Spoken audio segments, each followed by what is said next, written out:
আসসালামু আলাইকুম রাহমাতুল্লাহ।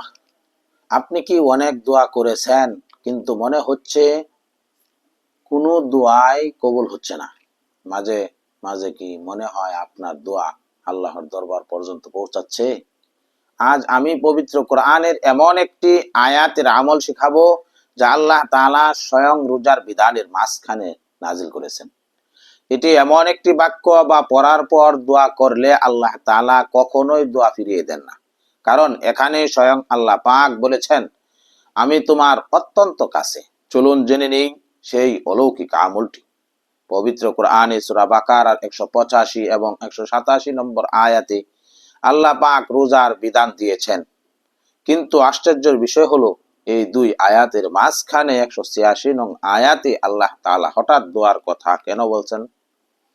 রমজান হোক বা অন্য মাস হোক, আমরা সব সময় আল্লাহর কাছে চাই, কিন্তু আমরা জানি না আল্লাহ তাআলা আমাদের কতটা কাছে।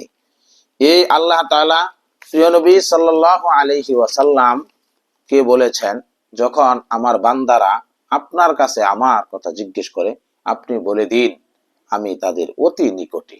আমলটি খুবই সংক্ষিপ্ত কিন্তু অত্যন্ত পাওয়ারফুল।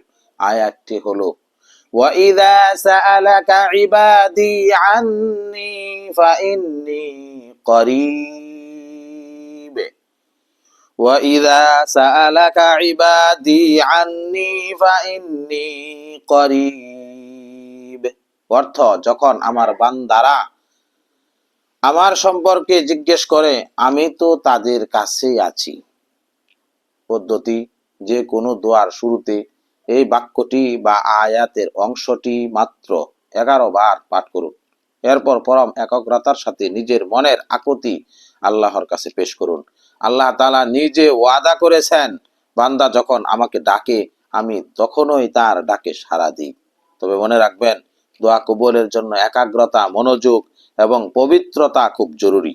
ইবাদত ও দু হাত তুলে দোয়ায় চোখের দু ফোঁটা পানি ছেড়ে দিয়ে দোয়া করা আপনার মনকে আল্লাহর দিকে আরো বেশি ধাবিত করতে সাহায্য করবে। বিশ্বাস হারাবেন না, আল্লাহ আপনার প্রতিটি দীর্ঘশ্বাস শুনেন। আজ থেকেই এই আমলটি আপনার দোয়া শুরুতে জুড়ে দিন। ইনশাআল্লাহ আল্লাহ তাআলা আপনার দোয়া কবুল করবেন। ভিডিওটি ভালো লাগলে শেয়ার করে অন্যকে দোয়া কবুলের পথ দেখিয়ে দিন। চ্যানেলটি সাবস্ক্রাইব করে আমাদের সঙ্গে থাকুন। এই ধরনের ভিডিও সামনে আসছে ইনশাআল্লাহ। আল্লাহ তাআলা আমাদের সবাইকে সঠিক নিয়মে দোয়া করার তৌফিক দান করুন। আমিন।